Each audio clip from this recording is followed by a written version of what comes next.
Hello, and welcome to another LEGO set review. I am BZPower reporter and ninja of reviews, as long as you take away the sneaky parts, Xccj. And today we are reviewing set 70669, Cole's Earth Drill.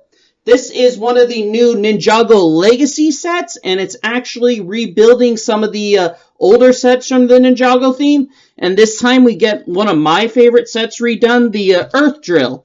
And they're going up against the Stone Warriors, including a giant Stone Warrior, which actually showed up in the television show, but has never made a set appearance, so that's pretty cool.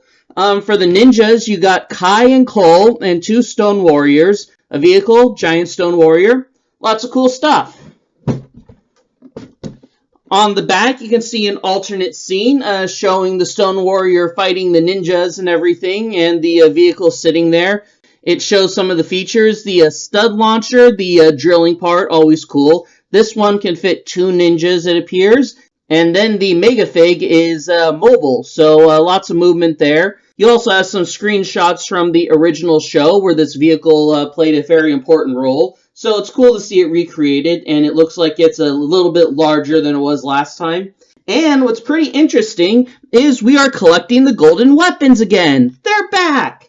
How does this fit in with the current storyline in Ninjago? I have no idea. But still, it looks to be an interesting set.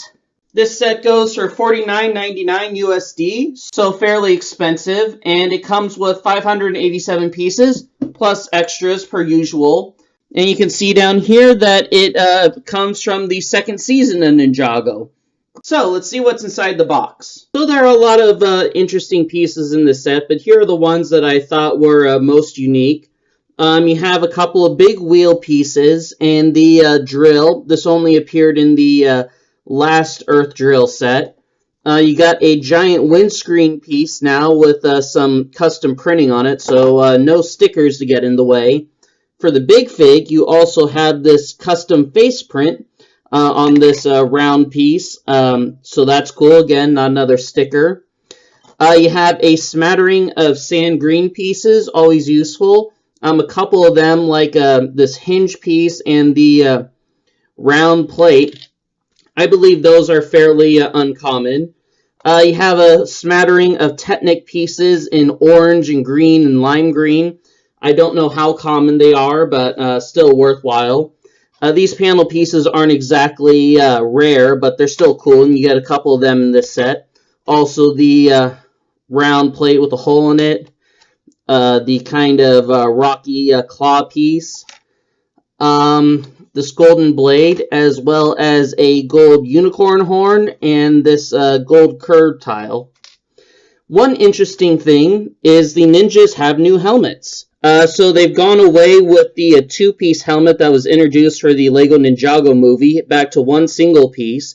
What I found most interesting is this tie on the back actually goes below the neckline. So this is similar to the very first ninja head wrap piece, but it does mean that they can't wear anything on their back. So they can't have a scabbard to hold their katanas or a jetpack or anything like that.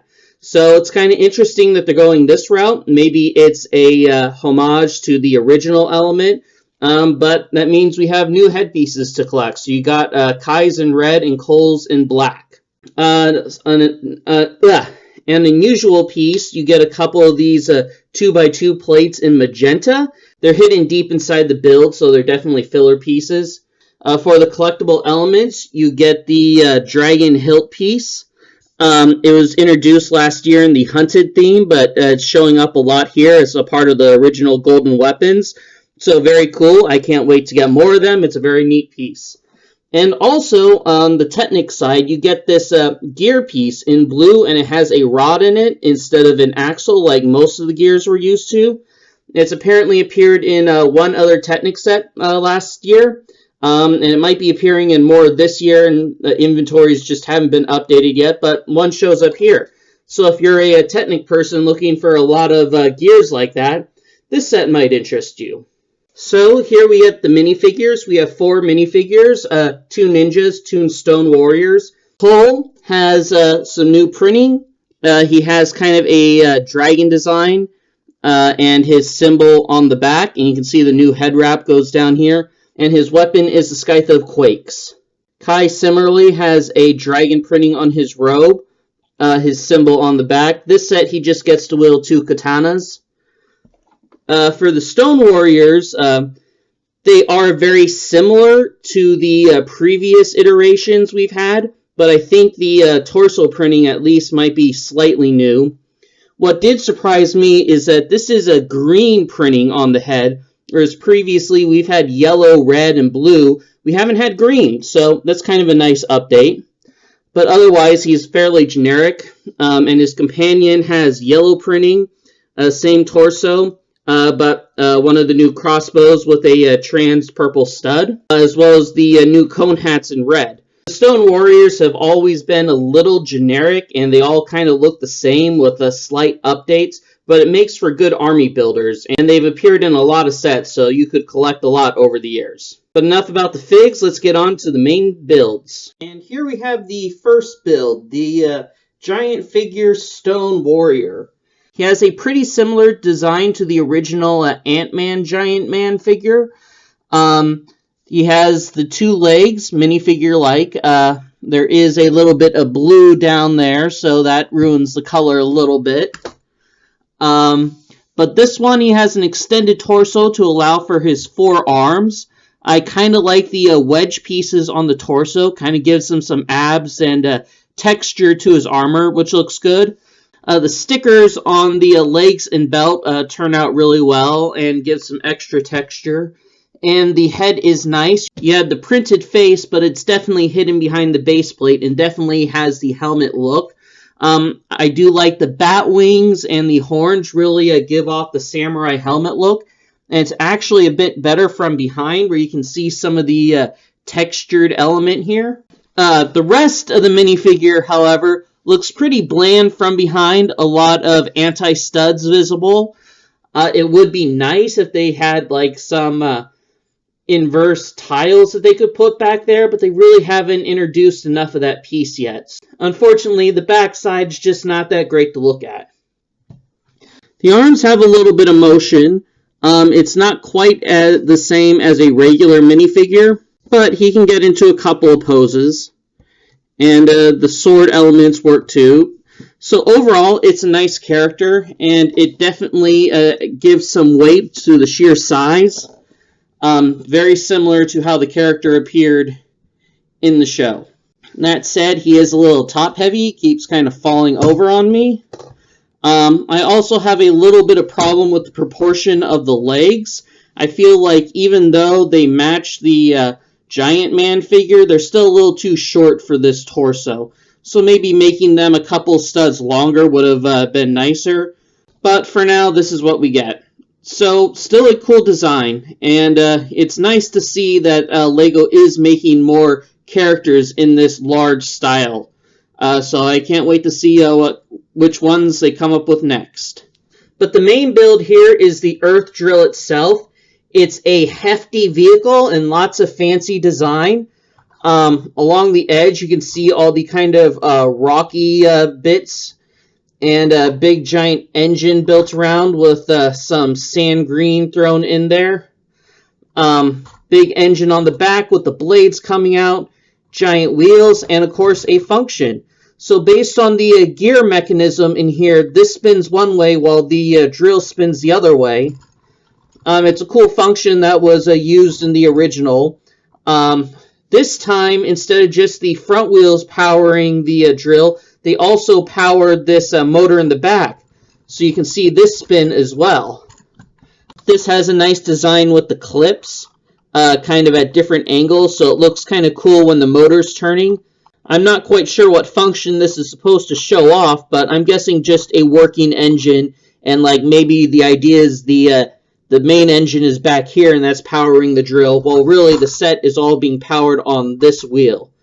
Underneath, you can see a little bit of the design. So there's one rod that goes down the entire thing. There's a gear here that turns the top gear there, but here's the main mechanism right here. Since this one has a rod in the middle, it has a little bit more slack than you would normally get for a axle gear system. Luckily, the bottom isn't exposed from most angles, so you don't have to see the mechanism right there.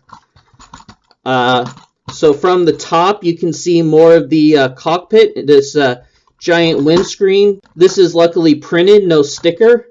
The inside can fit 2 ninjas comfortably, and there's some control panel stickers in there.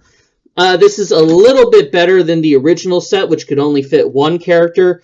But in the television show, it could fit like 6 or 7 characters. So you still have a ways to go to completely match the on-screen component. The wheels here actually have an extender piece added to them to make them a little bit bigger.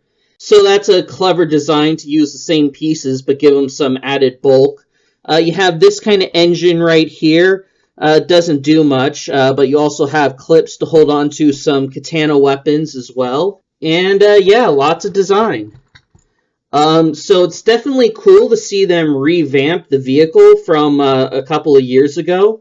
And I actually have the original vehicle, so you can do a side-by-side comparison.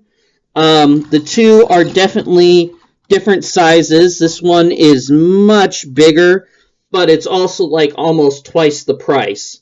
So the added pieces definitely give it a heftier size. It has bigger wheels and a bigger cockpit and even kind of a bigger engine. Whereas this one has a lot of kind of open space around it because they were playing a little bit light with the pieces. This one definitely fills in all the side bits with the armor everywhere. So it's a very cohesive vehicle. However, the main function for the drill works on both of these equally. So that's cool, and it's neat that they've reused the concept here. Although I know they've used it in some of the city mining sets in the past. So it's not incredibly unique, but hey, it works. And the new one definitely feels like an update to the old vehicle, which I really enjoyed. But this new one, it's more expensive, yes, but it's still very worthwhile. And of course, for functions, if the drill bit isn't good enough for you, you have the stud shooters along the side that you could launch. Not the greatest play feature, but people enjoy it. Although the ninjas have a bigger vehicle, when going against the giant stone warrior, they're about on equal footing. So I really applaud this set for doing well at recreating the scenes from both the bad guys and the good guys of the season, even though I don't think this particular stone warrior fought the earth drill in the show. But, you know, they're both in the same season, so it works out. So overall, I think this is a nice playset that definitely harkens back to some of the older Ninjago builds and doesn't just recreate them, but improves upon the design. You have a cool new character in a new style of design. You have a fancier vehicle that's really bulked out. They benefit from new style of pieces that are available today that weren't back then, and also just a higher price point definitely bulks out the vehicle. So I would say this is definitely an enjoyable Ninjago set. Well, thanks again for watching another BZPower set review. Make sure to subscribe to the BZPower YouTube channel and stay tuned for even more LEGO set reviews, including more Ninjago. Thanks again for watching.